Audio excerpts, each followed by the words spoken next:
Mierinkeringa tontolo andro dili ataona rima variagna ny parenthèse.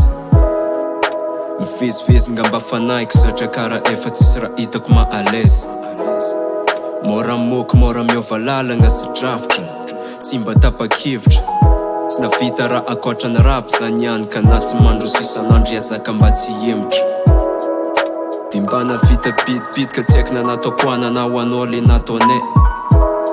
Fa se atao azany ignainagna na andrasana fotoana satria ny fotoana ny mandeha. Mbola navita nampiaigna mozikako za tsy namposiko karan'izao raty amin'ny 2016. Le nakasary an-tsaigna hoe i rap zao tanteraka miaraka amin'ny bobokasy toavaka ny forona mendef. Sanahary mandatrara jiaby fa sady miasa sankilany. Tsy manano hira fiderana vady raiko amin'ny fiainako andavanandro izay vitany.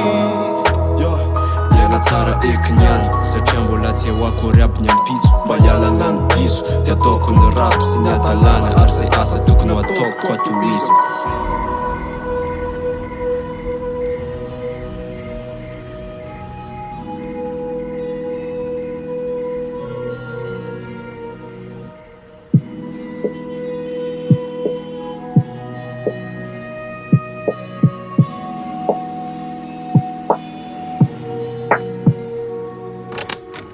Fito arivo vao nivoaka ny studio fefa reraka. Tsy te ody dia novaiko ny lalana falehako. Mba hakasaina iala routine raha ny tiako dia anadino hoe mbola hibosika raha dia malay. Sady nandeha dia aleo ny instalo dia marena. Nanoratra kely afitako hoe tsy dia malina. Naprimiko ny foana toizako ny lalaka. Mbola tsy haiko hoe makaiza tsy koa zany fa kobe foana. Otrany efela nefa sady otrany hoe vo omaly. Hainao mahery zay niara niasa tamin'ny rapombo gasy. Solidala zao ny ekipa lasa solidaire. Zay le afo le rire gazy andoro ny rap gasy. Hoe mpefarosa ady mila miasura ka na dia hoe manalaza raha rehefa ny anaty studaka.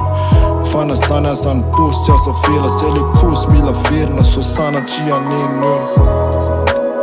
Sanahary mandatrara jiaby fa sady miasa sankilany.